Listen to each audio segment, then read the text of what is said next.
Hey guys, Andy here with VSiN previewing Monday's matchup between the Philadelphia Flyers and the New York Islanders. Of course, this one is game one, so a bit of a series preview here as well. We'll get into things from a betting perspective right away. But first, let's do a little bit of an update on the Colorado Avalanche and the Dallas Stars.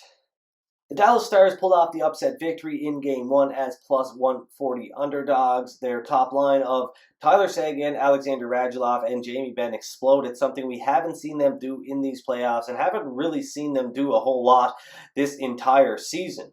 Nonetheless, it's an impressive victory and a big win for the Dallas Stars. However, the Avalanche are still the series favorites here, according to bookmakers, and according to my estimation, I've got the Avs winning this thing still roughly about 56% of the time. Unfortunately, I made a pre-flop series bet on the Avalanche to cover the 1.5 game spread, and that's not looking too good. Hopefully they can right the ship and win 4 games or 4 out of the next 5 and get this thing done in 6 or less, but it's not off to a great start, that's for sure.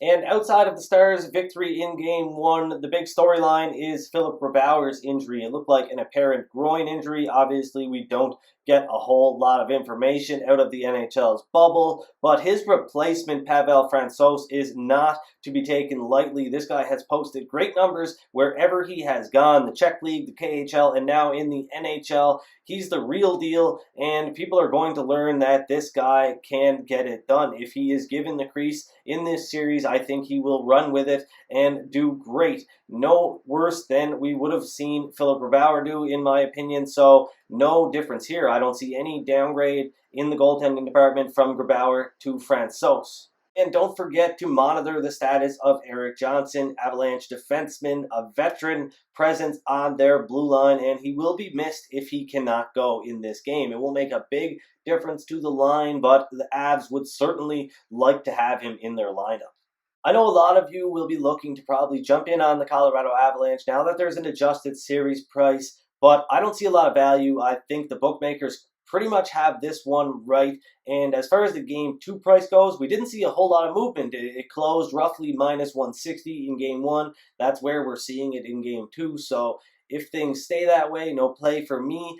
But if the Avalanche, if there is an overreaction to either the Johnson injury or the Grubauer injury, then I'll get in on the Avalanche if they get down in close to that minus 150 range. But right now, it doesn't look like that's going to happen.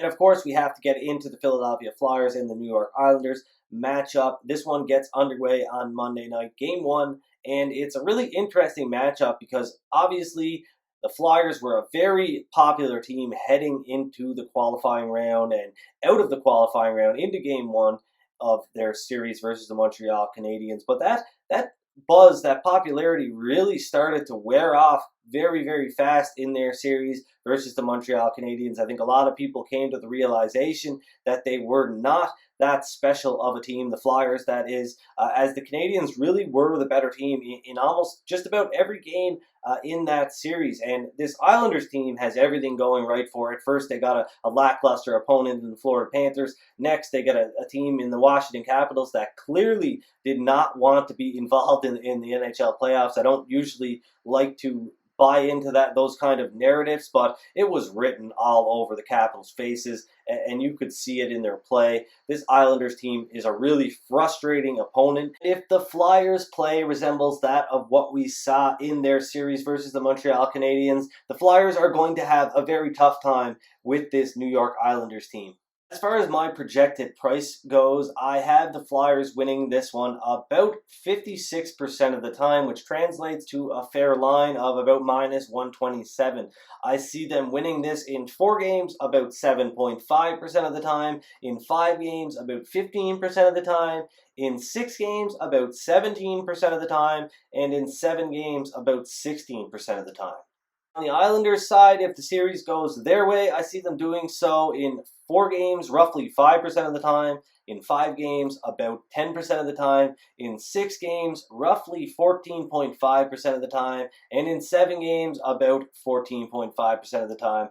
I think that this series is priced pretty correctly. I don't see a whole lot of value here. I think there could be an overreaction to whatever happens in game one because both of the narratives surrounding this series are kind of hanging by threads, in my opinion. The Islanders weren't a team that a lot of people were super high on heading into the playoffs, and their popularity has sort of manifested itself over these last two rounds. And the Flyers were a team that were really popular and really a public team in a lot of ways. And their reputation has taken a hit because of their performance in round one. So I think the game-by-game performance is really going to shift things in one direction or the other, and that's going to be something to watch for as this series moves on. You guys can catch me on a numbers game with Gil Alexander Monday. We'll recap everything that happened in the NHL this weekend and get things set up for the week ahead.